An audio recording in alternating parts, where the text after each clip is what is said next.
आपण मानक मो चैनल रे अनेक अनेक स्वागत।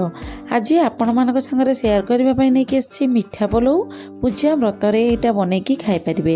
यहाँ खावाई एत सुआदिया लगे साइड रे किसी तरकारी दरकार पड़ोनी। यही स्टाइल सॉफ्ट आ खिला खिला मिठा पलौ बनवाई वीडियोटी को प्रथम रू शेष पर्यंत देखु। एमती नुआ नुआ रेसिपी देखा चाहूले चैनल को सब्सक्राइब करनी। तो चलतु स्टार्ट करने आज रेसिपी। मिठा पलौ पाई प्रथम मुझे गोटे ग्लास गोविंद भोग अरुआ चाउल नहीं ताकू पानी दे 2 ରୁ 3 थर धोईकी नहीं आसी।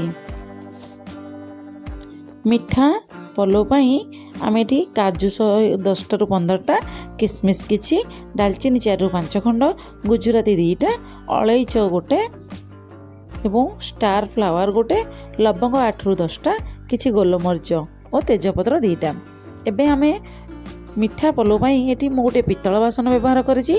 आपण मैंने चाहिए ये जेकोसी बासन नहीं पारे। एबे आमे 2 चम्मच घी को गरम करने आउ रखि गोटा मसला सब आम देदेबा। तापर काजू को पकेदेबा।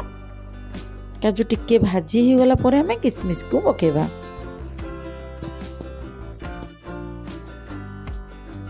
देखो किसमिस को आम देदेले ये सब टिके भाजी हो गला परे जो चाउल को आम धोईकी रखी ताकू पकेदेबा।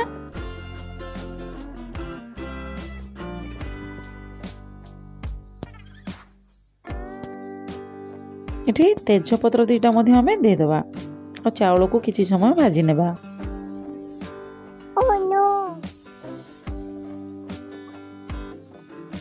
चाउल को एठू 2 मिनिट भाजवा पर एथिरे मु हाफ चम्मच दालचीनी गुंड देछि।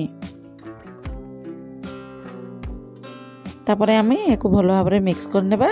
जो ग्लास रे आमे मापिकी चाउल नैथिले सेही गोटे ग्लास चाउल रे आमे एठी 2 ग्लास पानी दे देबा।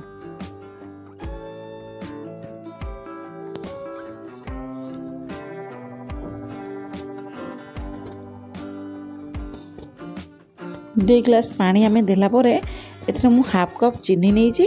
आपण माने आपणकर स्वाद अनुसार मिठा कम बेसी करि परिबे।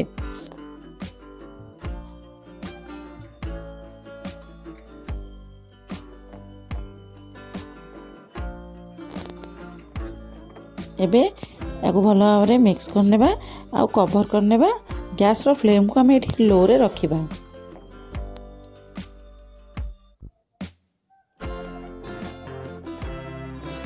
एबे स्वाद अनुसार लुण देदेबा। मुझे लुण देवाई भूली जाइए तो आपण मैंने चीनी आउ पानी देला बेले आपण मैंने लुण को से टाइम रे देदेबे। देखंतु एबे हमें याकू आउ 15 मिनिट कवर करी छाड़। 15 मिनिट पर देखंतु हमर एठी मिठा पलौ बनिकी रेडी हो गला। एबे हमें ऊपर हाफ चम्मच दालचीनी गुंड आउ देदेबा आ गोटे चम्मच गुआ घी पकेदेबा। जदि आपको गुआ घी भल लगे ताहले स्किप करें। याकू आउ किछि समय कवर करे छाड़देबा। किछि समय परे आमे याकू गोटे सर्विंग प्लेट को काढ़ी नेबा। एमिति मिठा खानिका पूजा पर्व रे बनेकी खाआंतु, देखिबे बहुत भल लागिबो। तो आपण मैंने निश्चय थोड़े ट्राए करूँ केमिति लगिला मते कमेंट माध्यम जनातु। तो आज रही पुणी आसबि किछि नुआ रेसिपी नहीं। जय जगन्नाथ।